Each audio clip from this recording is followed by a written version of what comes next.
going to call up our first regal poet, Gail van Kalsbeek. Let me tell you a little bit about her.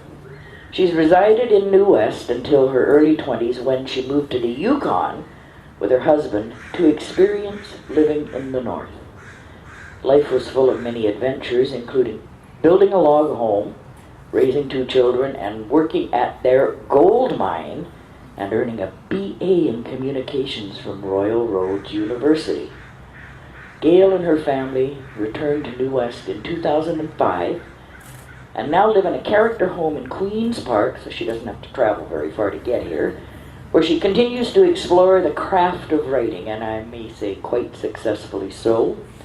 Gail has recently been published in Royal City Poets Anthology and in the PIP.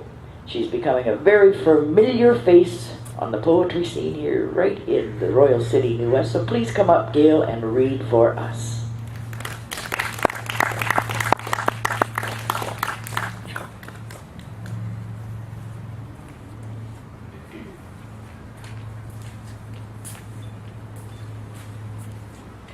Thanks very much.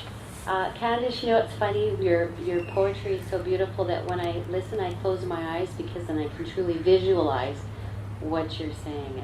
It's totally amazing. Am I speaking loud enough? Okay.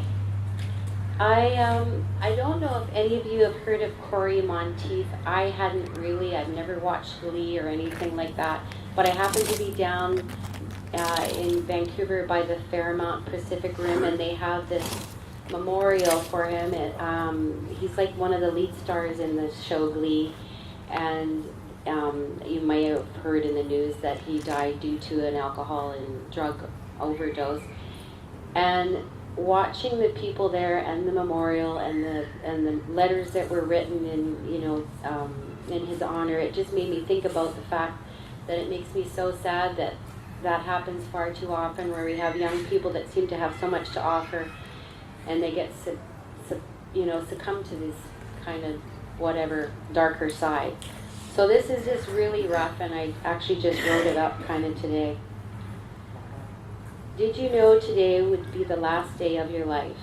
Was it everything was wrong, or was it everything seemed so right?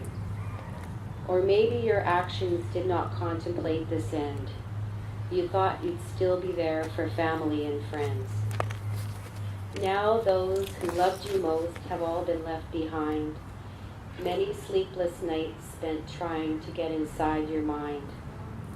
Yes, it's true, they know you loved them on some level, and though your heart was good, you had to fight the devil. And now the damage is done, death so cruel has won. Did you know today would be the day your life would end?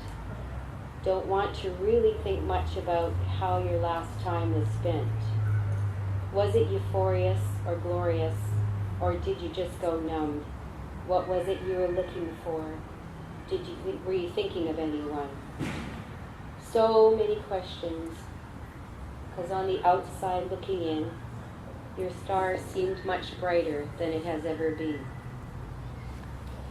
Maybe it was just a little slip that took you deeper than before, or maybe you just had enough and didn't want to struggle anymore. Doesn't matter anyway, you're no longer here today, and now the damage is done. Death so cruel has won.